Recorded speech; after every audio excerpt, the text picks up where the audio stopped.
Ladies and gentlemen, hailing from Cleveland, Ohio, I give you BVO. Oh, we boxing? Yeah, we boxing. I need that belt like it ain't no other option. So we punching and weaving and blocking. Defeat ain't an option. Let them know, shoot a video, put it on BVO. Let them know, every time I punch, it's a heavy blow. BVO, bound to hit like bricks cause it was set in stone. Let them know, I ain't getting body, but I'ma hit this flow. Yeah, way more than a show, this is BVO.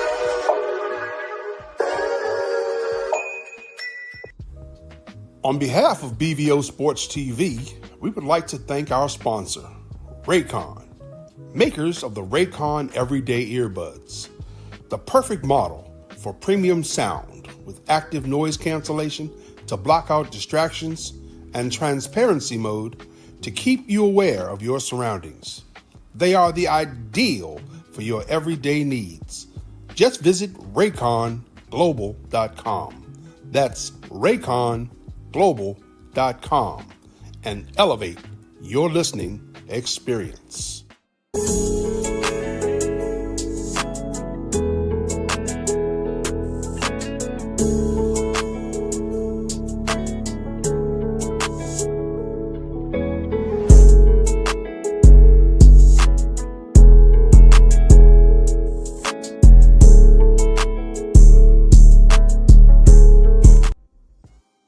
Yo, what's up? It's your boy, BVO Sports TV, man. We back like we never left, man.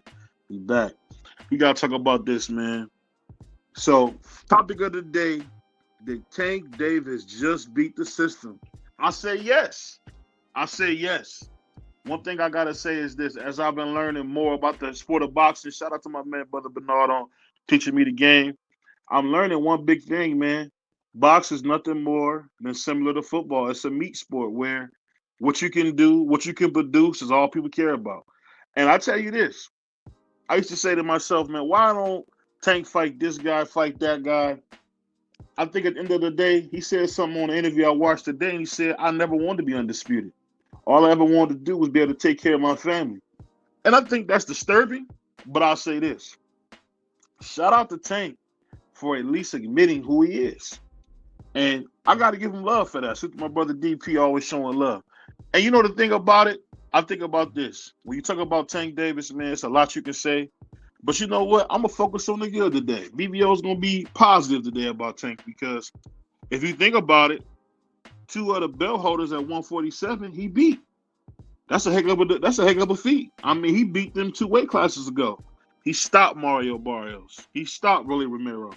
These are things that happen. This ain't something that we making up. So I'll say this. For him to be able to make the kind of money he's going to make, I know his fans are going crazy. Like they get a piece of the cake, like they get a slice of the cake. But I ain't going to lie, man. Shout out to Tank. Because boxing is a very dangerous game.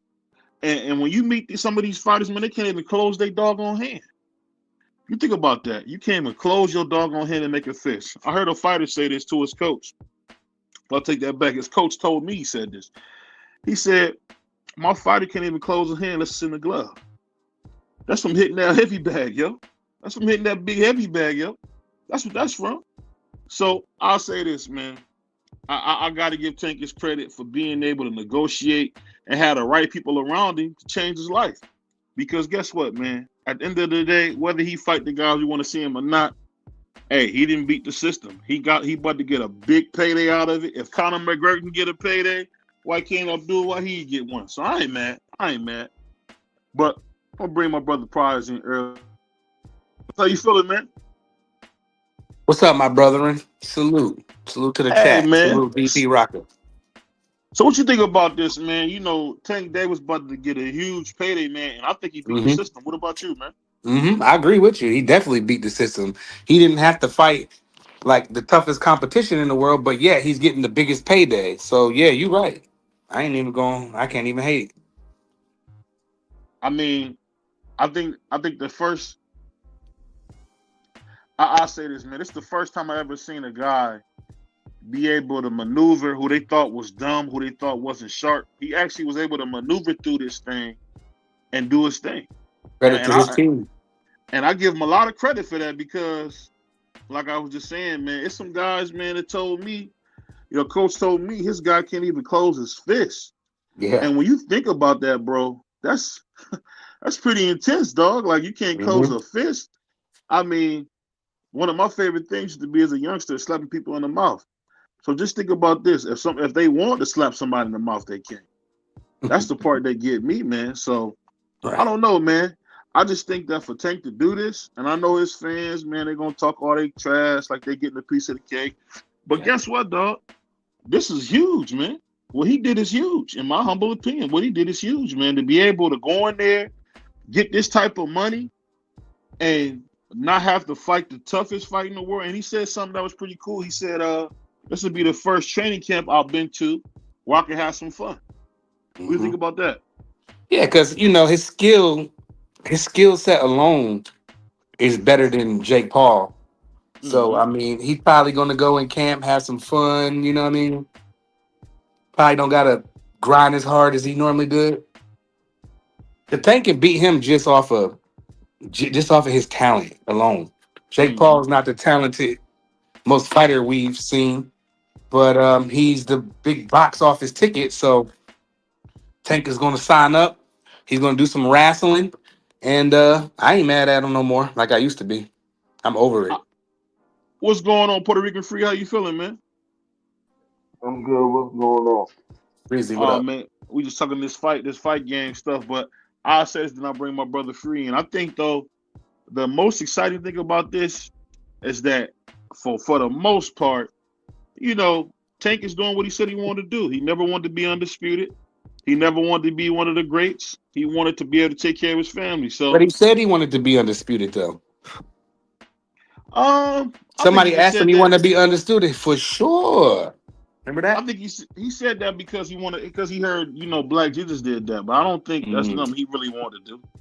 I Mm-hmm. don't, because if you think about it, Tank pretty much ran away from Devin Haney.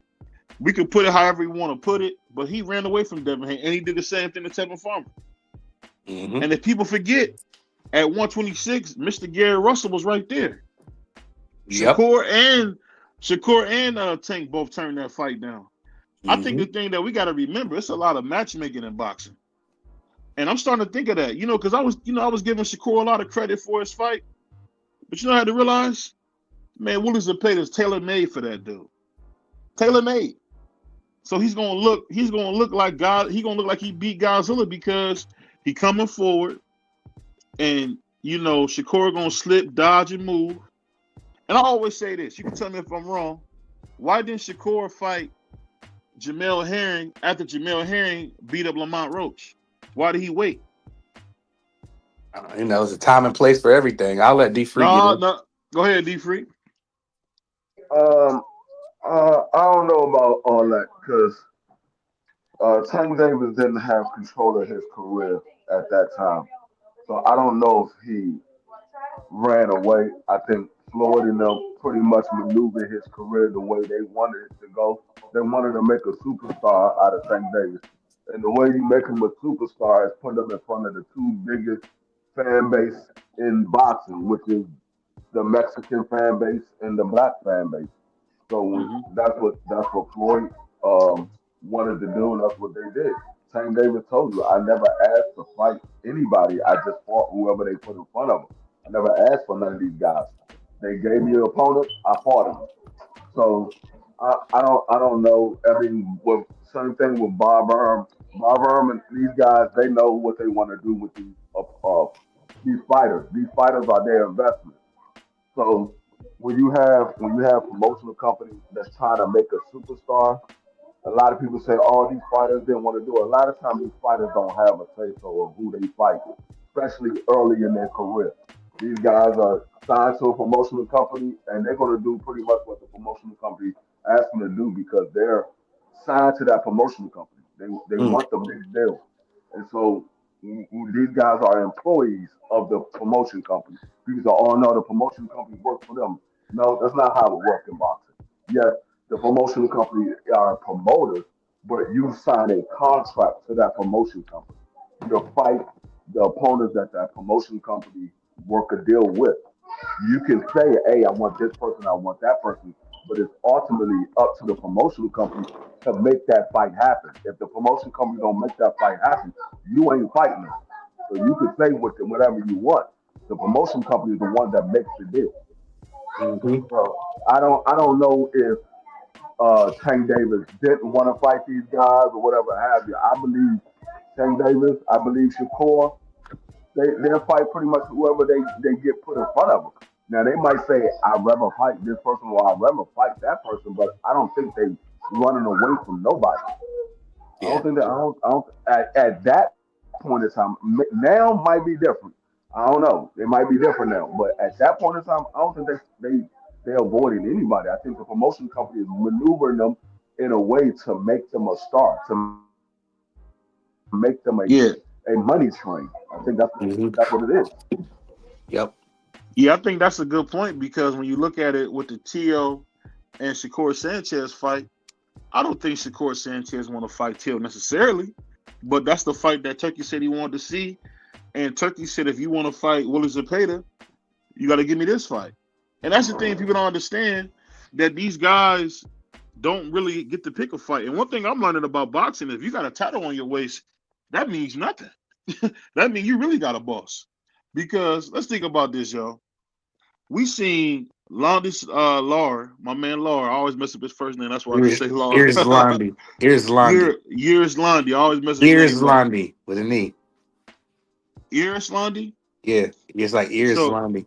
Here's hey, Randy Law, the something like Cuban that. nigga. I'm having a as my grandma called it, a fat tongue moment, but I'll leave it at that.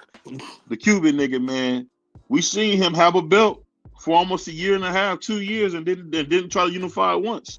The moment that they said, you know what, hey, we want to make this fight. Turkey said, I want to unify the division for Terrence Crawford. All of a sudden, everybody's moving heaven and earth, and now we see the Asian dude. I said he not Asian. He look Asian to me, man. Wherever he's from, my man Jennebeck, he look Yeah, Asian to me though. he's from that culture. He's from that culture. Yeah, Kazakhstan or something? yeah, Is he's he from where Yeah, Triple G and them from? I think he's from Uzbekistan or something like that. Uzbekistan. Yep, that's what it is. yeah. Those brothers look Asian to me, but Yes. Some of the Russians be looking Asian. yeah, I mean, you look at that part of the world, that's where they right there. Yeah. And the thing that's so funny about it is, you see they move heaven and earth, and now that fight's done. It's just like the whole thing. Remember they said it was size of the street, but all of a sudden you got O'Shaquie and Stephen Fulton fighting like it's nothing. So I'm finding out really everything comes down to the business of boxing and if they can make some money or not. Yep. And to be honest with you, man, I think that when you talk about Tank Davis, I gotta be real, man. As much as I don't necessarily like to fight, he probably would have had to fight 3 or 4 fights to get this kind of money. You don't know that. He probably had to, man. We don't know that. What if Turkey was said, if he paying out some of the people paying that he's paying the way he is, and if he say, listen, I want you to fight Devin, Shakur, and I'm gonna give you $25 million to fight. You sign this 3-fight deal with me, and then the third fight you can pick a fight. I wouldn't take it. I wouldn't take it over if somebody offered me I don't. 24 Yeah, million for a like See, and night. that's the hard part because it's an easy night for him. For a guy like Tank Davis, he like 25 million. Nah, that's not enough. In order for me Yeah. to fight under your promotion, you're gonna have to give me at the minimum $50 million. He probably could have got it too. Yeah, I mean, yeah, I think like Taylor, because he even said it. He said, yeah, he said I saw that Devin is your guy, so if that's your guy, you gonna have to pay me now. And people were like, oh, he asked for a Ferrari. No, what he said is, you're gonna have to pay me now. At no point in that interview, like everybody bypassed what he said. At no point in that interview did he say, no, I'm not fighting Devin. What he said was, now I see that Devin is your guy. You gotta pay me. That's what he said. He never said, no, I'm not fighting you. He said, you gotta pay me. So what he said was, give me more money. Give me more money. He probably That's could have what got the 40 million in one fight. You never know. what he said. That's basically what he said because he said, now you gotta pay me. If you go back and look at the interview, tell me where he said, no, I'm not fighting Devin. The man said, I see that I got to go in there and knock him out because Devin is your guy. Now you got to pay me. That's what he said. Yeah, you know what I'll say though, free to that? I didn't expect him to say that. That's the part that got me, and I'll be honest. I didn't expect him to say, "Now you got to pay me," but I'm not mad at it because Why one not? thing. I said again.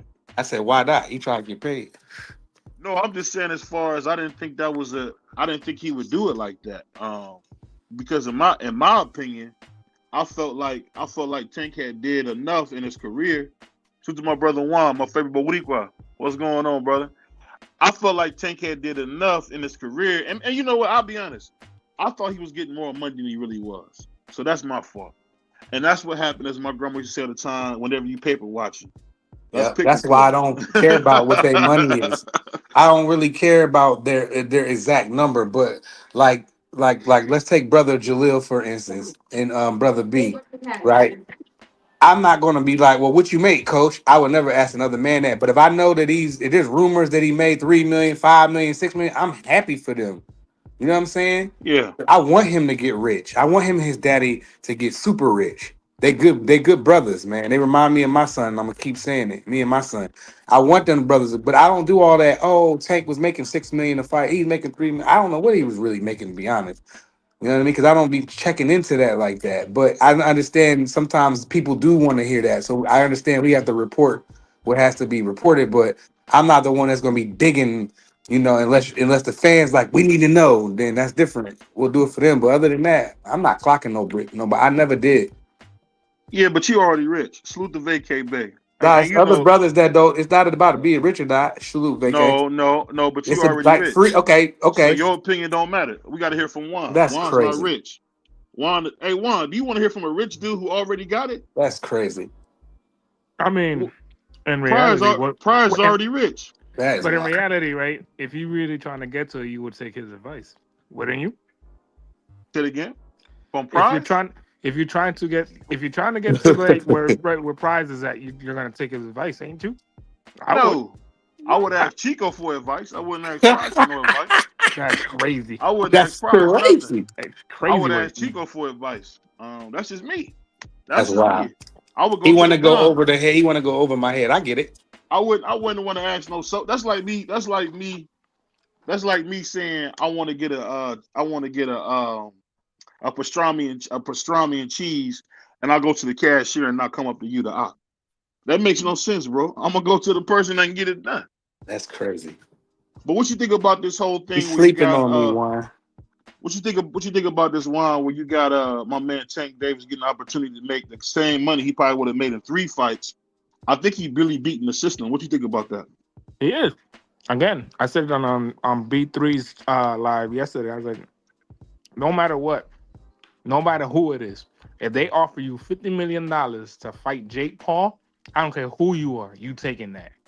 So I ain't mad at the man. If he bit the system, he bit the system. Again, he's setting up for him and his families, not for us. It's for him and his family. Mm-hmm. Yeah, yeah. That's why I don't care no more. Yeah, I mean, you even heard Shakur said. He said if they offered me that money, I would have took it. He didn't say no. I'm not doing that at this point in time in my career. He said if I would got offered that deal, I'm taking it too. So Tank ain't the only one. Like I said, if they offered Devin that, I'm quite sure Devin is taking it too. All of them would. Yeah, no, it's easy to say no, you wouldn't do it because you don't have that offer in front of you. But if you got that offer sitting in front of you for $40 million, I don't know any man on this panel that's going to say no. Right. It's $40 million. That's not. We're not asking you to go out here and risk your life on a job that you know there's a great chance that you might not make it out of this fight. They're not asking them that. They said take a exhibition. I don't think people understand what they just asked that man to do for $40 million. They asked that man to go put on a boxing show for $40 million, not an actual boxing match, a boxing show for $40 million. That's what an exhibition is. It's a boxing show. It's not an actual fight. It's a wrestling match. Nobody's in there really to knock each other out. We heard Mike Tyson say, Jake Paul paid me $10 million not to knock him out. Mike said that? Yeah, Mike said it. Mike oh said wow, I didn't know that. Yeah, he said you gave me. He said it right to Jake Paul. He said you gave me $10 million not to knock you out. Jake Paul didn't say no, I didn't. Jake Paul don't say anything. He just shut him up. That's crazy, man. Mike probably talking crazy, man. Jake probably just didn't want to I hurt mean, his Man, you Jake, feelings. know it's wrestling, BVO. Why Jake you didn't doing say that? no. He didn't say no. I mean, He Jake shut him up. Paul is a real fighter, man. But my man DP said I ain't mad either, but y'all need to shut the F up and be fans. So my Mm-hmm. brother Ernest Johnson. I'll put it like this, Salute, man. brother Ernest. If Jake Paul knocks out Tank Davis, you got to put him in a hall, man. Or you at least got to let him get a title shot because he proved he came off the street and became one of the best boxers in the world. Did you say you got to give him a title shot? You gonna give him a title shot at 135? No, at cruiserweight or wherever he How you at. gonna give him a title shot at cruiserweight when he ain't fighting cruiserweight? If I was Jake Paul, I would fight Ja overtime. That's what I would do, and go get that belt. And he'd get put to sleep. I understand what you're saying, but you said if he goes in there and he knocks out Tank Davis, you got to give him a title shot at cruiserweight. Last time I checked, Tank Davis is a champion at 135. He ain't no cruiserweight fighter. No, you missing what I'm saying. Free. What I'm saying is if he go in there and knock this dude out, you got to reward him in the rankings. Is all I'm saying. Reward him in the rankings.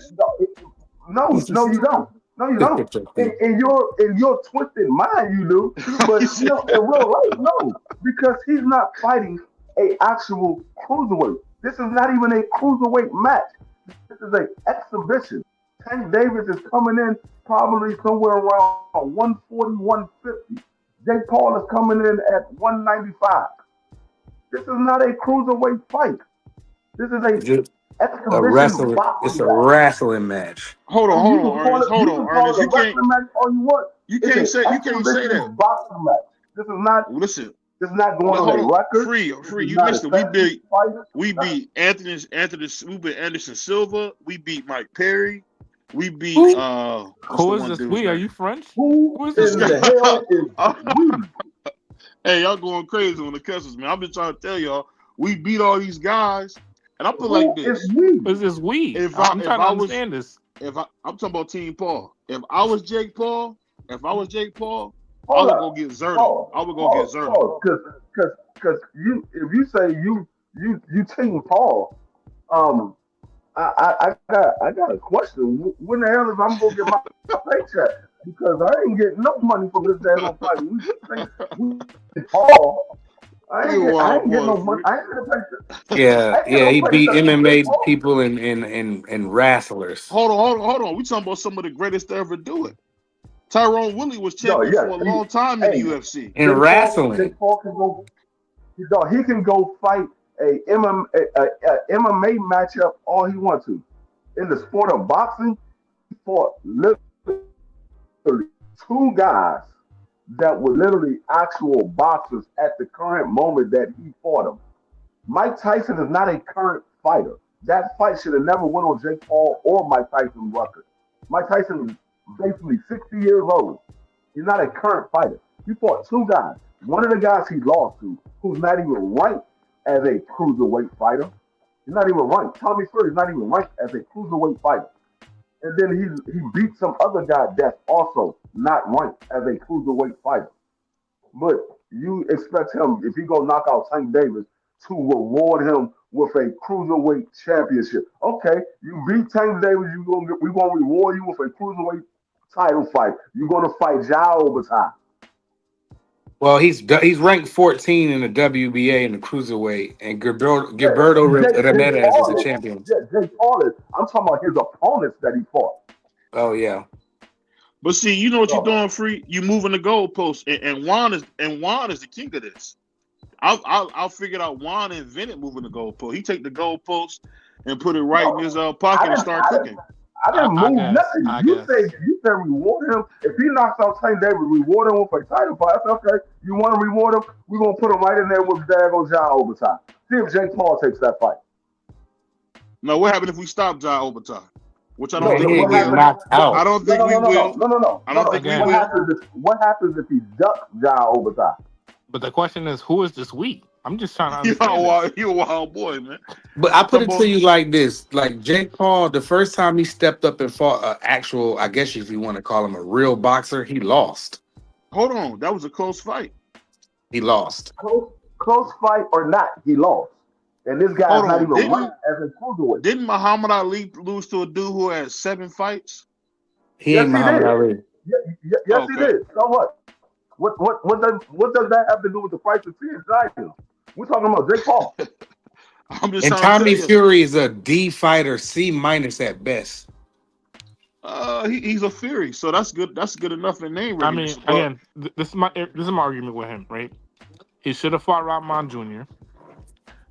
Like Then I I would said, have, you said said nothing. you said what if he go in there and he beat Jehovah? What if he ducks the fight if they offer him that fight? How What did did how he did say how then? did how did Gilbert Arenas say it that one time went to Rochelle McKenzie was like, you're gonna lose by 200, you're gonna lose by knockout, real bad. I'll put it like this, man. See, one thing about y'all brothers, and I realize this now, you guys are unreasonable. You guys don't give nobody no credit. He knocked out Nate Robinson, NBA legend, dunk contest Man, legend. come Knocked on, out stop Mike Perry, Tyrone Woodley, Anderson Silva.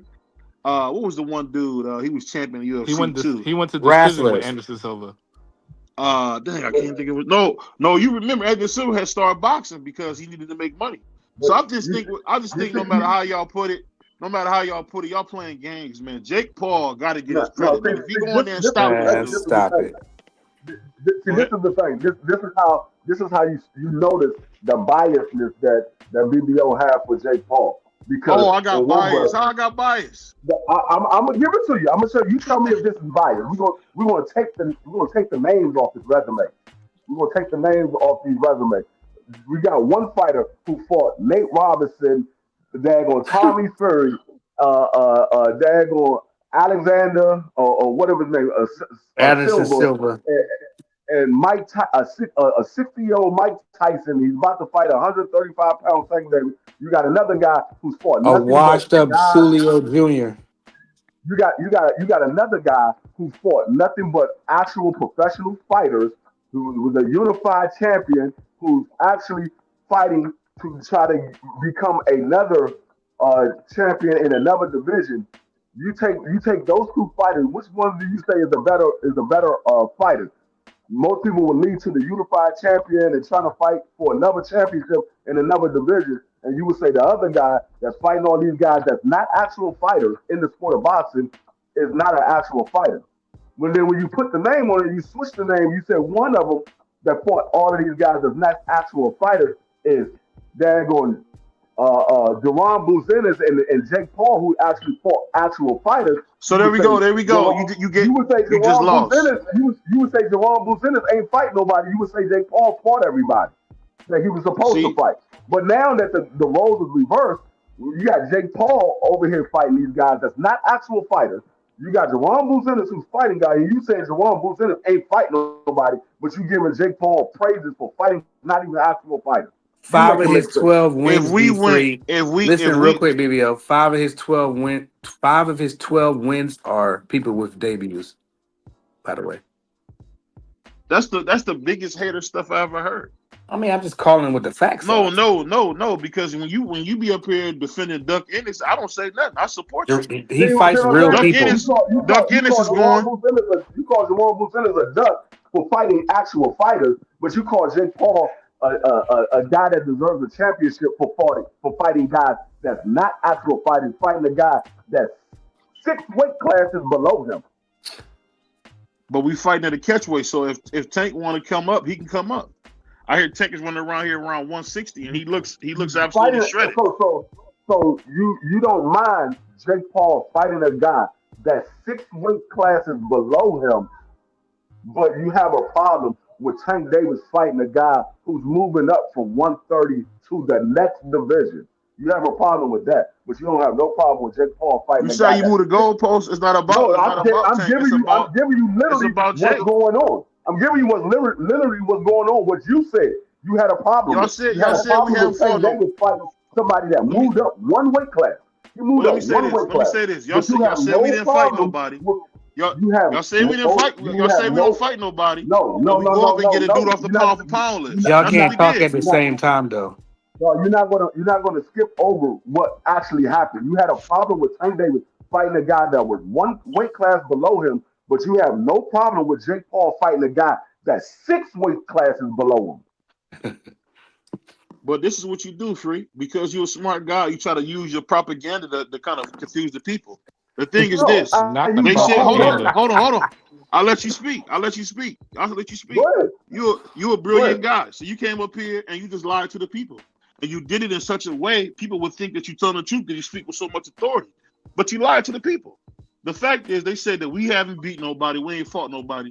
We say, yo, give us the dude off the pound for pound list, we'll fight him. And we about to fight Tank Davis. That's huge. Again, No, who If is we the knock Swede? him out, we talking about we knock the top 10 pound for pound fighter out. Hey, yeah, I don't who want to is hear the nothing. Swede? first of all, Who is the Swede? We first of all, what you French? you You not. First of all, you're not getting in the ring. You're not even going to be in the corner. So where the we coming at, I don't know. But He second said of he's not all, gonna be in the I corner. didn't lie to anybody. These are This man- actual words that came out of your mouth. You This was man is- upset with Tank Davis fighting Lamont Roach, who was one weight class below him, but you praising Jake Paul for fighting Tank Davis, who is 6 weight classes below him. I didn't lie. This is actual what happened. These are actual facts. This is a sick Negro. So I'll say There's this. nothing Man. about what I said is a lie. He said Jake Paul fought. Hold on, we beat Mike Tyson, Ernest. Y'all can't move the goalposts. He beat Mike Tyson. That's huge, man. That's got the better than AARP card. That is Hold on. crazy. that's work. a bit. That's a bit. Hey, finish eating your tortillas, man, before you say something. We can hear you eating your tortillas, man. But I say this: the That's thing that crazy. people got to know is this, man. We beat Mike Tyson from Cleveland. He did it for Cleveland. They said Jake Paul was a game. They said Mike this and that. Tyson's 100 years old. It don't matter how old he is. Y'all don't say nothing when y'all beat up an old Canelo with Bud Crawford. Y'all beat up an Canelo old wasn't Canelo. 60. He was old. Canelo Hold was on, hold old. on, His knee hold was on, bad. hold up. You can't say we beat up an old Canelo when the older fighter was the one that won. The But older Canelo was fighter. old. But Canelo got over 60 fights. No, the Canelo Alvarez is 35 years old. Daggone Bud Crawford is 38 years old. He was the one that was the old fighter. You got somebody who is younger at 28 years old for the guy that was 58. And the 28-year-old one. There's two different things. What are you talking about? All I'm trying to Ernest say, said Canelo lost to 2 38-year-olds. That's crazy. well, you know what, Ernest, you a hater. We lost to two of Shout the out, best brother blacks. Ernest. He lost to two of the best niggas you could lose to. That's Bud crazy, Crawford and for Mayweather. I mean, What did ain't no Coach B said? You horrible. You a Horrible. sick man. You a sick dude. I love Coach B. Food to my brother Mike Rem. He said that's when competition and resumes take over. And you got a great point. You got to give Jake Paul his credit. He'll have Mike Tyson and he'll have Tank Davis on his resume. That's that level resume to me. No, For a that dude who they sounds said couldn't fight.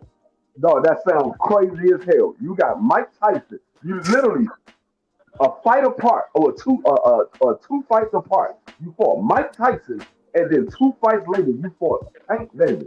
You got a guy that's a heavyweight fighter, and then you got a guy that's a lightweight fighter. That literally is diabolical. Shout out to my man. You sound like my brother Clay. Shout out to my brother Clay. But you know what I'm gonna do? I'll just say this, man. Y'all don't want to give Jake his credit. But let's move on. We got a couple more things we're gonna cover. Hold on. So, Let me ask you a question. If Lennox Lewis beat Mike Tyson and then turned around and beat Floyd Mayweather 2 fights later, you giving Lennox Lewis credit for that? It's different rules. Lennox is a professional fighter. You're moving the goalposts. That's what you do. You move the goalposts. And like I said, That's what I'm saying. Ernest is 5 of them or 4 of them. 4 or 5 of them. Shout out to Free because, like I said, Free speaks very well. He's well-spoken brother. He'll make you think he's telling you something important, but it's nothing but propaganda. So shout out to Free for that. He just gave you nothing but propaganda because I'm telling you, wow. we got Mike Tyson and then we'll have Tank Davis on our record. Come on, man. That's just Again, nasty. who is the No, Swede? what you got? Them is Cleveland boys you got- be saying that. We You got they a French. heavyweight. You got a heavyweight fight, and then 2 fights later, you got a lightweight fight. You like, hold up. You went from heavyweight to lightweight. He was wrestling. That's like no, Undertaker fighting Rey You see how Mysterio. you see how you No, niggas I do didn't- this? Hold on. no, You see how I y'all didn't- niggas do this? I see I how didn't move. I didn't move the lightweight. I stayed at cruiserweight. I made the heavyweight come to me, and I made the lightweight come to me. and That's see what he did. He made the you heavyweight see come down y'all to see him, how the Puerto Rican and do then he this. You made see how the the Puerto Rican lightweight do come this. up to him.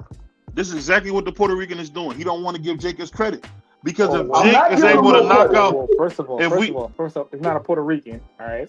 no D Free is a I'm just Puerto telling you the Rican. truth. D Free is a Puerto Rican. I know, but he's just telling you the truth. It's not because he's Puerto Rican. No, You're just that's what saying y'all he's Puerto saying Rican. No, lies. y'all sticking together now. Now y'all sticking together trying to go against somebody black. That's what y'all always do. Y'all boys That's what always, y'all always You y'all do. talking boys about crazy. I just realized that. That's what y'all you do. talking about oh, you don't want to give Jake Paul credit. I'm not giving him credit. It ain't that I don't want to. I'm not.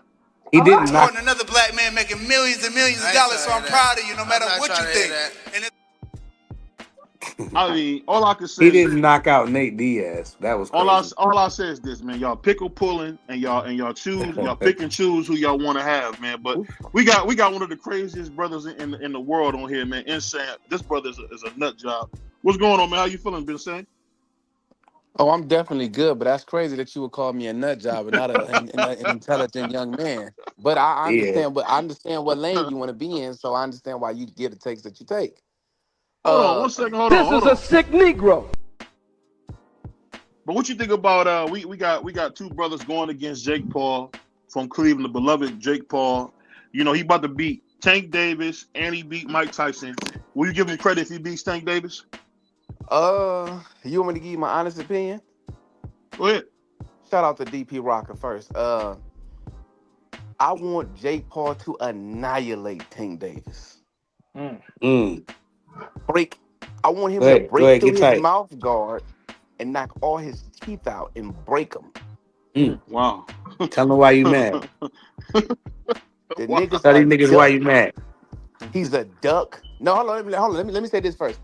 I do not like Jake Paul. I do not subscribe to Jake Paul or anything he has going on. He sets up fights, and he's not a real fighter. That's Uh, cap. That's cap. You but can't come on here and but lie. But go Let ahead. him finish, do I BVO. want Jake Paul to destroy him? Yes, because it's Why? mighty funny how he's Jake Paul. He won't fight Devin, and Devin is too big for him. But yet Jake Paul, who's bigger than Devin Haney, is the right size. Like, what are we doing here? What are we doing? Like, honestly, you won't fight Devin Haney because Devin Haney's too big, but you Hmm. fight Jake Paul, who's bigger. But the money is gonna be different. That's I what mean, it's. That's what. I never heard Tank Davis said he wouldn't fight Devin Haney. Yeah, I don't think it was that. I think it's the money thing. Insane. I think it's the fans that were saying Devin Okay, was too big. well, here we go. Well, here we go. Then you got the right person on the line, and Prize Mm-hmm. Fighter. I think you know me, and D Free. I'm sure you know Mm-hmm. me as well. So the thing is this: Turkey Alashi gave Mr. Tank Davis an offer. Tank Davis, that was the bottom line number. Tank Davis could have asked for more just because who Tank Davis was. Instead of Tank Davis taking $20 million, Tank Davis said, give me two Ferraris, which still doesn't add up to the amount of $20 million, but I guess that's the educational system in No, Baltimore. what Second of all, Tank I'm not Davis? done yet. I did not Hold on, Free. interrupt Hold you. up. Go ahead. Go ahead. Okay, now we know that this is a fact because it's been publicized. Then Turkey Alashi came out, and after the dude asked for two Ferraris, he said, I'll send you two gloves. Right. He said, I'll send you two gloves. Right. And then after that, he went on to fight to lose to Lamont Roach, but got a gift decision for a draw. Mm. Your turn, D Free. Go ahead, I've been Freezy. waiting to cook you anyway. Uh. In that same interview that you're referring to, Uh-huh. Tank Davis also said, I saw that Devin Haney is his guy, so I see that Devin Haney's your guy. You gotta pay me now. He didn't say no, I wouldn't fight Devin Haney. He said you gotta pay me now. That's the last thing that we heard about it.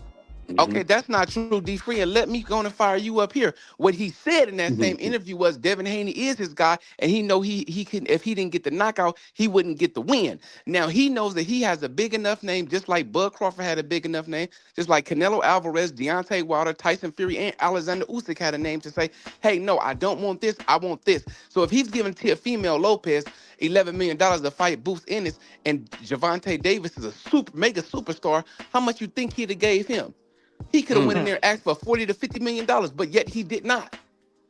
But he asked for two Ferraris, which doesn't amount to the price of $20 million.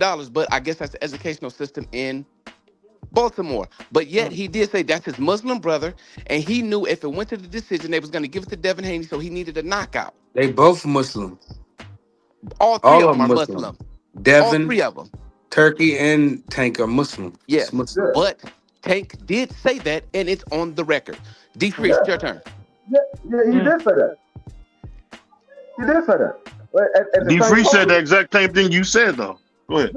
I said the exact same thing that you said. The man said, "Pay me more." He said, Right. "Devin Haney's your guy, so I know I got to get the knockout." When I saw that, I said, "Okay, you got to pay me now. You got to pay I'll me." wait. And not at one point, there's no interview that you can find that Tank Davis said, "No, I will not fight Devin Haney." What he said is, "You got to pay me." That's what he said. You got to pay me. He's never at no point. Okay. Find the interview. You find the interview, post it, and let me look at it, and then we can put it up there for everybody to look at it. You know, I ain't even got to look at it first. We could put it up so everybody could look at it. Find an interview where Tank Davis said, "Hold up, I let you go. I let you go." And I said I'll wait. I just said I'll wait. Hold up, I let you go. My fault. Find an interview where Tank Davis said, "I will not fight Devin Haney." You're not going to find one. What you're going to find is Tank Davis said, "You got to pay me." It's my turn now, and I was apologizing to you when I said, "Okay, my bad." Let's go back to that same. When I went back to that same, the same interview you're talking about, he never said that. Oh, he would not fight Tank Davis. You got to pay me more money. That's a total lie. He asked for 2 Ferraris.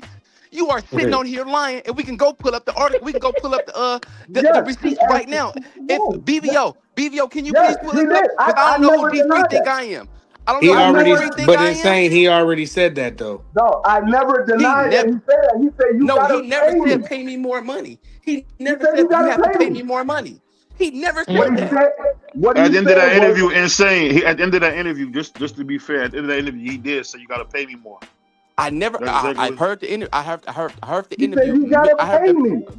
I heard the interview a lot. He said lots of everything y'all times. both said. He said everything y'all said, but at the end, he did say you got to pay But me. at no point in that interview or any interview will you see Tank Davis say, "No, I will not fight him." Okay, You're not going to find it. Okay, I will tell you this. I did not hear him say you have to pay me money, but I did hear Leonard Ellaby say, "Ain't nobody gonna pay Devin Haney that much money." I don't care what Devin Leonard Haney Ellaby did- No, that's said. Hold on, wait before. a minute. No, hold on. That's before his Turkey. mouthpiece. Hold on, That's that's his before mouthpiece. Turkey, though. I'm speaking on shit to why he did not want to fight Devin. I'm speaking on Not the the things high that led blood up to pressure. this. That's not Tank Davis saying, "I don't want to fight Devin." That's his That's Leonard mouthpiece, Ellaby brother. saying That's Leonard Ellaby saying we're not paying Devin the money that he's asking for. That's not Tank Davis saying that he don't want to fight Devin. That's Leonard Ellaby telling you we're not Who's paying his the money that. representatives? No, Who are his representatives? Listen. You said Tank Davis ducked him, not Leonard Ellaby. You said Tank Davis. You said Tank Davis. We're speaking on Tank Davis. Now you're talking about the business. You're talking about the business of boxing. We're talking about the actual fighter. The actual fighter. Tank Davis never said, "I will not fight Devin Haney." Now, when it comes to the promoters, yes, the promoter said, "I'm not going to pay Devin the money he's asking for." Yes, Leonard Ellaby said that 100%. I'm not disagreeing that at no point. But what I'm telling you is Tank Davis never said, "No, I will not fight him." When did Tank Davis say, "Yes, I will fight him"? I will fight him and put a dollar amount out there because he was offered $20 million and could have went and asked for any type of money that he wanted because of the name he has. You don't think Tank Davis, Leonard Ellaby, and Floyd Mayweather and everybody else know Tank Davis could have went to Turkey Al Sheikh and say, "Hey, I want $40 to $50 million," and he wouldn't have got that money to fight Devin Haney? What are we sitting here doing? What are we talking about? We don't know that for a fact though. But that is a fact because if he's giving Teofimo Lopez $11 million to fight no-name Boost Ennis, he will give a superstar, super duper star like Gervonta Tank Davis the amount of money that he wanted. Gervonta asked for 2 Ferraris, and the men offered him 2 gloves. So what? If he wants the 2 Ferraris instead of $40 million, get a man 2 Ferraris. That doesn't make sense. That old, Andy. That don't make sense. What are we talking about? Are you serious? $40 million. 2 Ferraris less than $40 million. Give him 2 Ferraris then. Are we being serious right now? Let me say this, man, because one thing that and I like how you talking, man, but you talking about stuff that's out of context. Tank asked for the 2 Ferraris when they said will he go to Saudi Arabia. He said, send me 2 Ferraris. And then when they asked Turkey Sandwich said, I'll send him 2 gloves. Come on, Right. don't That's disrespect that man. Don't that's disrespect this different. man, but you respect this white man, though. Don't do that. Don't do that. Who's the white man? Who's the white The man I white, the respect? white man, Jake Paul, you was just glazing 5 minutes ago. I'm Don't do glazed. that. You know when you pro-black fake FOI members make me laugh, bro. I'm not FO. Because Nigga, hey, BVO, you know motherfucking you on well, a nigga. hold on. You on a family show. You're not in the hood. You on a family show. And Yeah, that's you why I gotta did. That's why. My apologies. My fault. I just You good. Yeah, But Nah, I'm you just saying, trolling. keep in mind. I'm gonna keep it PG. When you talking about Tank Davis, man, he moves funny, and I won't deny that because they said why won't you activate your mandatory to fight Devin? He said why would I? So I'm not trying to say anything about that. I agree with that to the most, but when it comes to this whole thing about fighting Tank, Tank fighting Devin, I think he would have. I just think at the end of the day, you can't let the fact that Tank is a woman emotionally make you forget that he really would probably fight somebody. It's the truth. Anytime you see a grown man had the same purse your grandma had sitting by him, BVO, don't you do lose that, a few man. points. You lose a few points for BVO. I ain't gonna lie, man. Okay, I BVO, can I say this? Can I say this to BVO and D Free? It was it my understanding, or somebody could be wrong, because since D Free thinks he can go there with me, correct me, D Free, if I'm wrong. Did not Devin Haney and them try to pressure the WBA to unify the championships, and Tank Davis and them said, no, we're nobody's mandatory and we will drop your title? No, Tank Davis never said that. Oh my God, that was said. Nigga, that was said. Brother, okay, so Tank Davis representatives, Tank Davis representatives did say that. See, when it comes to me, we're talking literally what somebody said. Tank Davis didn't say that. His team might have said it. Tank didn't say that. Leonard did say that though, Free. Yeah, but still, but the Leonard fighter, did say when the fighter says it, then it's a little different. When he said, did Tank Davis say that? And Oh, I he said being no. he I being said technical no. Tank Davis didn't say that. and Now, saying you gotta remember D if Free you being talking about technical. Leonard Hey, Allaby, look, hold on. then yeah. Hold on. Look, BVO, did Bob Arum speak for Shakur Stevenson? Did Bob Arum speak for everybody on Top Rank?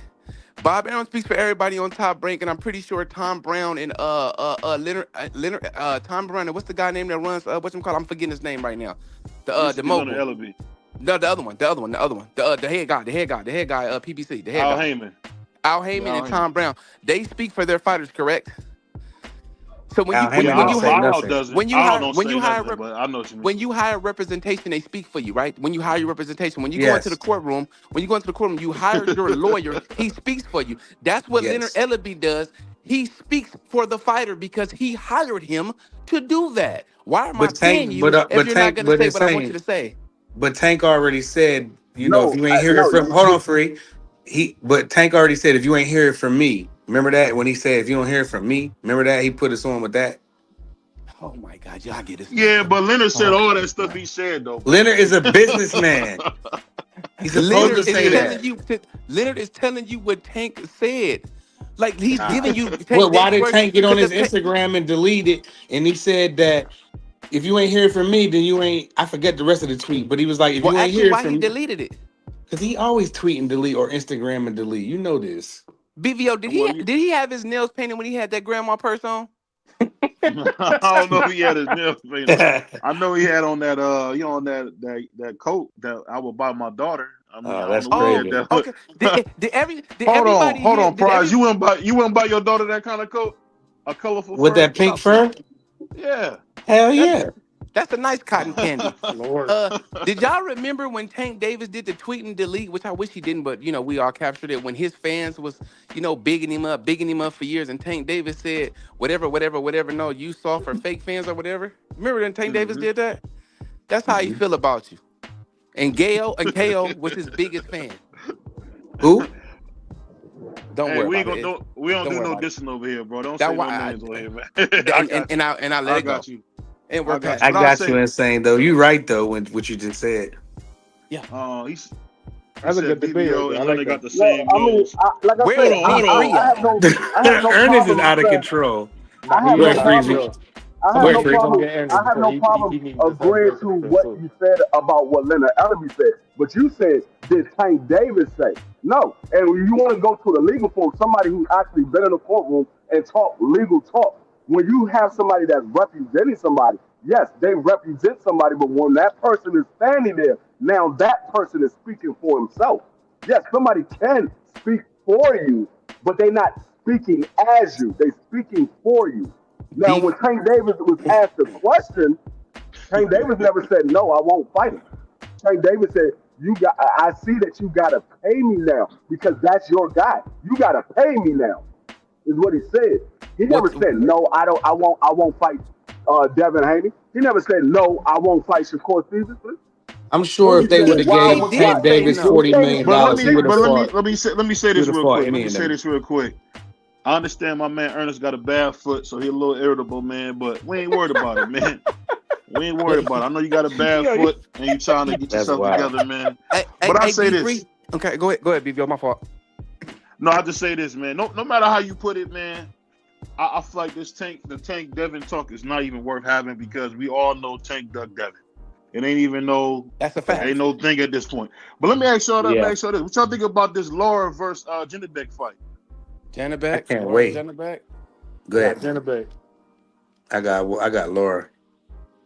I mean, I'm glad to finally see Jenna back get in there with somebody with a Right. heartbeat because Jenna back hasn't fought anybody. That man, I mean, we talking about Tank Davis.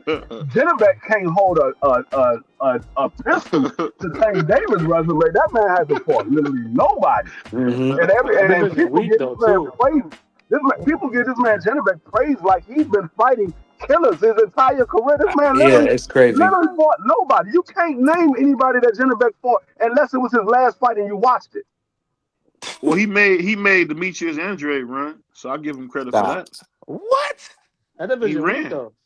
Man, If come you on believe now, that, BVO. What's going on? Hold on, I hold know on, hold on, hold on. He dropped the belt. He dropped the belt. You don't BVO. drop the belt. You BVO. don't You drop the know. belt. Oh my God, the this man is moved to the next insanity. division. You moved to the next He was division because you scared. couldn't He get the was Jennebeck moving fight. up regardless because he wanted to fight Canelo. Like, what are we doing here, BVO? He was Like, come never on. getting that fight. He was I never know getting that fight. You The BVO. heard You only starting to person remind I me of remember Taco Ash. Jennebeck beating was what's the boy name? Denzel, the Denzel boy. That's the only. Man, don't Denzel Curry. nobody know Denzel, bro. Is he from I'm Philadelphia? Is that why I you don't brought know that where up? he's from, but I know Seems like his he from name Canada. Denzel, and he beat him. But Only that's his Denzel, best win, I only guess. Denzel I know is the one that be on TV, man. That's Yeah, Washington. Denzel But Washington, that's his name. shout out He to my beat Somebody man him. talking Pop. about Hey, oh, Denzel No, Curry. Denzel hold on. Bentley. Denzel Bentley. Let I me say said let me say Denzel this, Bailey. y'all. Let me say this real quick. My man Pop was tap dancing like Gregory Hines yesterday when we had Brother Bernard on. Who? He did all that hating on Jaleel. I hate Jaleel that he black. I don't like Jaleel that Wait, he who from said that? DC. Pop, remember Pop was saying all this stuff how he don't mess with You talking black about fighters. Smoke? Smoke, yeah. Not Pop Smoke. Oh, you wildin'. Pop Smoke Yeah, is that's what gone. What are Smoke y'all said. talking about? No, No, that's his no, name. no, no, His no, name no. is He Pop not gone. Lottie. His name is Pop Lottie Smoke. My That's brother wild. Smoke. He sound like the evil villain from Static Shock. I can't think of the dude's That's name from crazy. Static Shock. He sound like, but that's what he said. And he ran, and Bernard was getting him, and he ran. So shout out to my man. Shout out to my man Smoke. Man, I never knew you could run like that. I'm gonna start calling you Carl Lewis, dog. Where you got up out of here, man. Oh, that's That's wow. That's But crazy. mad crazy right there, That's homie. wild work, bro. I mean, I ain't gonna lie. You remind me of the time I got into a fight and I seen them dudes coming down the street like Planet of the Apes, and my cousin bent the corner. That's exactly what my man Pop did. He No. bent the corner, Oh, dog. shout out Smoke in the chat. Smoke said, BBO, you have no friends. Jesus. Well, I I got disagree with that, but you. I Well, got you. I got you. I got a backwoods brother like you, man, who probably make moonshine and stuff. I got you, Man, so I'm good. Hey, shout out hey, NC. You already know. can I say one thing real fast? And I want to Let ask me, Pop this: do you wash damn your big, clothes inside or outside? Oh, come damn, on. Go damn ahead. Go ahead, BVO. Insane. BVO Wilding. Go ahead, Insane. Hey, let me this is actually a statement, man. Just in case y'all didn't know my stance, man. So, in the Brian Norman Devin Haney fight, bro, I got Devin Haney knocking Brian Norman out in 6 or 7 rounds, Get out and of I That's here. stand on that. he wilding. I You Well, I ain't stand wild gonna on say he boy. that. gonna. I don't think he gonna. I don't think he gonna knock him out. I think he gonna win though. I think he's gonna win though. I got a feeling he's gonna win. I haven't seen Devin knock nobody else since 2019. So I Man, have and a when he hard did, that question to was a believe. brutal knockout. That was a knockout of the year candidate, by the way. I'm gonna be Yeah. 100% honest with you. I said I'm not picking no winner. I think this is a 50-50 fight, and Mm-hmm. I expect to see a good matchup. I'm not picking Mm-hmm. nobody. I'm looking at it right down the middle, so I can come over here and give each guy their credit and their criticism in the fight. I'm calling it right down the middle. I'm Yeah. gonna say this though. I'm gonna say this, and it's just me.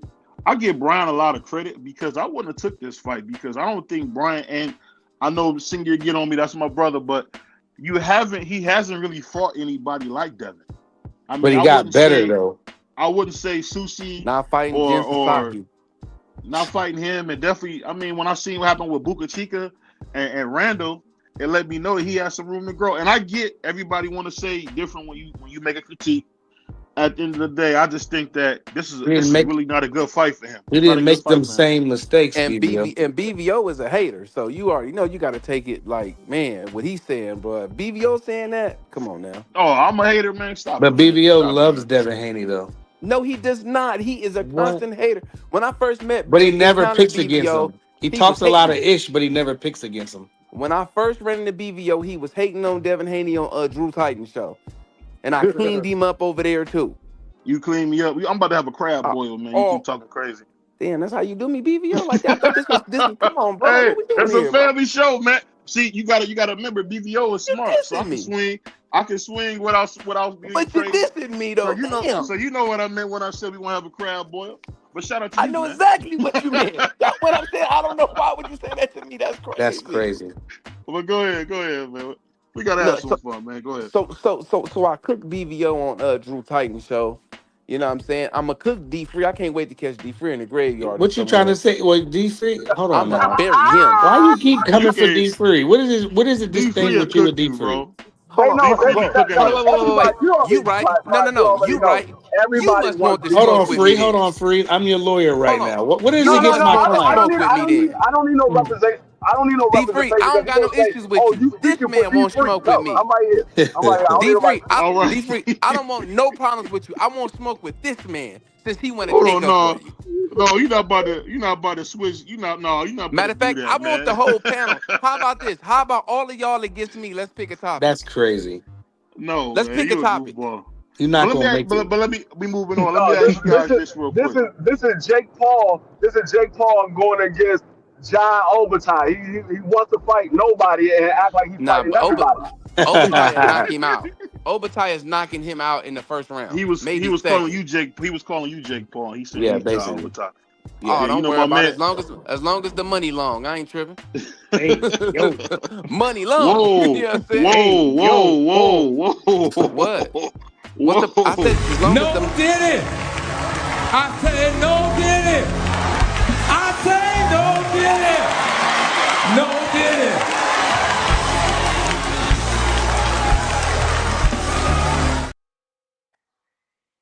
You Where did that boy. come from? As long as my money long, like what's the problem? That's not what you said. You said as long as he's long. We heard you, man. No, he didn't say that. He said his money long. Replay it. No, I'm messing with you, man. We have flag on the play. BVO trying to put his addictions on me. Insane is a wild dude. You know, I like Insane, man. You know, he ain't rap too tight, but he a cool Insane, dude. You the same boy that be battling on brother BF John? Yeah, that'd be me. Yeah. Okay. Yeah. I rocks with you, yeah. Yeah. Last time I seen him on, he got beat dead. But let me ask you guys this. By who? By who? Nigga, by who? He got beat dead, man. Okay, nobody beat me. That's crazy. All I know is y'all don't want D-Free to come over there. I promise y'all that. Man, I will. I got a perfect. I got a grade for D-Free because I didn't even know D-Free talked the way he talked. I mean, Insane though. He knows. He's seen me around. He heard me. Insane. That's what I do. Insane. That's what I do.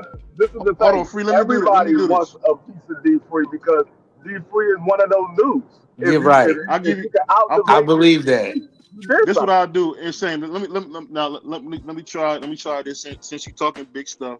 Okay. Next Friday, we can pick a debate. We'll pick a debate right now together on air, and I got $50. And I'll match the $50. You get You can earn $100 if you can beat D Free. Cool. What we debating? Let's do basketball. I But got the hold on, you can't 2001. speak for No, D Free. That might not be enough for D Free. no, $100 is good for D Free. He good. How you know? D Free got the bar, man. He's Let that old. He ain't man got nothing talk. to That buy. man that man sitting up there. Let that man speak for himself. D Free ain't gonna do nothing but get that to his grandkids, man. Oh man, don't do D Free like that, man. It's the truth. How much beard oil can you buy? How much what? Beard oil? Oh, Beard oil. no. I can't even grow one, so Yeah, I wouldn't even be wow. buying nothing. Hey, But so yeah, who want to debate me on the 2001 Los Angeles Lakers? And y'all can take any team y'all want. I don't care. No, we not doing no basketball. We do boxing, Oh, man. okay. So We can do boxing. I take because Devin Haney we against heard last anybody. night we know you don't know nothing about we know you don't know nothing about basketball. Man. Oh yeah, We know BVO, you got up out of there when I started cooking. You got you the said the No. 2001 Lakers. The 2001 Lakers, yeah, against anybody. I don't care. Pick the USA team. Pick the Dream Team. I don't care. The USA team. That's crazy, but nah. Only thing I'll That's say a tough is team. it's not They many went people like that can beat. 15-1, man. It's not many people that can beat that Shaquille O'Neal. That's a fact. Man, they went 15-1 that year. They beat us. When AI won that first game, I just knew he could beat them niggas, and then they showed us real quick. No, ain't no way you thought that. You just knew y'all was gonna Man, get when one. AI was cooking Kobe had to readjust, and they He was did. cooking. He was cooking Y'all was fish. gonna get one. Y'all Game was gonna get one, one. nah, bro. The Lakers was undefeated. They were supposed to. They swept everybody until No, that but y'all was point. gonna get one. Y'all was gonna get one. Now, Yeah, when we got that that was one, I thought crazy. we was gonna get like 3 And more. let me tell you why I say that. The way that y'all beat Vince Carter, and Vince Carter was at the peak of his powers, man. And y'all beat Vince Carter. I mean, he was Yeah, he was terrific in that balling. second round series. How But do when he y'all missed For that know y'all to about shot, beat this? him, huh? say it again. How do y'all know about this? And I'm older than y'all, bro. And I was I'm young. a I was a ticket. I've been a kid. ticket holder since AI. I was a Well, kid. what's about knowing sports, man? You know, we don't just know what Yeah. happened yesterday. Oh, so you watching hardwood? So you watching hardwood classics? Nah, man, I was No, see around for the this what 80s. they had when I Hugh was Allen. young, nephew. They had something called Inside Sports Edition. I'm You can older read than you. all Don't the call me stuff. nephew. How old I'm is just you? telling you, How old man. is you, Insane? I'm You just ain't the telling you, oldest man. nigga up here. Nah, D3 older than me, but I'm 40. I'm So, older than you, nigga. oh, okay. Well, who's this? Because I can't see. You know, I ain't got my glasses and shit. Yeah, I So, got my you know. glasses. It's all good. It's prize. It's all good though. Okay. My thing is Yeah. this though. When we smacked them dudes, I was like, squad is kept. I loved AI too, but you know my Lakers just did what they did We too. all did. We all did. I had the AI. Yeah. What was those We called? ain't Those had a AI right team fours. though, man. That Y'all wasn't didn't. Y'all didn't strong. belong there. Y'all ain't You belong there, crazy. bro. We was the best in the East because we beat the Raptors when Vince and them was cooping. AI I didn't think have the a Bucks should supporting have beat cast. them that They Yeah, year, didn't we have but a didn't have the well, supporting it was cast. team what it that we was. didn't have. We went and got Matumbo, and then Rest in peace, uh Dinke. Mid season. but it wasn't enough because we had like Eric Lynch, Eric You knew Snow, it we was had never Aaron enough. McKee off You the knew it bench. wasn't enough. Yeah, You Yeah, knew it I wasn't did. enough. I was like, man, we can't beat Shaq, Kobe, and Ori It and was, it was just like when Tish. when the Cavs went to the finals in '07, they had no chance. Against the San Zero. Antonio Spurs, it was over with. Yeah, Yeah, you they had had no David chance. Wesley, Iron Newble. Come on, man, them dudes weren't about to win no games, man. Stop. I don't I know mean, though. that's I would just like to see them. I would like to see them '94 Rockets. Maybe that might be a good one. That team that won the verse two. what? But The who? 2001 Lakers. Man, Shaq was a different person then. Shaq was a Elijah Wan was different different. human being. When Elijah What? Wan was done, when Mm, he won, he already cut Shaq up one That time. was no, that was a baby Shaquille. Shaq. That Okay, was and That baby young Elijah Shaq. Wan Shaquille. was even more seasoned. But didn't you get a seasoned Shaquille O'Neal with a young cast like Kobe Bryant, Rick Fox, Robert Ory, Derek Man, then you Fisher? got Robert Ory was with them. You can't have Who Robert Ory. Ory? Oh, we gotta have Yeah. Ory because Ory was on that team. Man, and so was he was on the Rockets when he won that. Okay, well they just So got we got we Kenny just Smith, we got Mario Well, Ellie, that's who why was you a can't. Hold dog. on, listen. That's why you can't. That's what Kenny Smith was never a dog. I know they be trying to I lie on said TV. Mario J. Ellie was a He dog. was never Sam a Cassell dog. off the bench, He was Robert never a Ory, dog. Otis Thorpe. Them niggas was J.R. big, Ryder bro. with J.R. Jordan Ryder off Maxwell. the J.R. who's gonna Ryder. stick Shaq? J.R. Yes. Nobody was gonna stick G, Shaq, but who was gonna stick all them shooters on deck they had? Do you know who Kobe Bryant is? Do you know who Rick Fox was? Do you know that we had the top? Do Do you you know know that and who we Devin had Haney Mario came? and Ellie was? That hit a and we four had point Devin clutch? George too, Do man. you And we know And had who Devin D George George off nigga, the do back you bench. then. know who Young Clyde the Devin George, Glide 6'8". Dressler was, nigga? Clyde was old. Clyde was old. Was Don't old. He do was this. old. I'm glad he got his, Hold but he on, was old. He was old. hold on. He still was hitting See, threes hold though. on, Prize. He was not on that '94. He was on the '95 team, bro.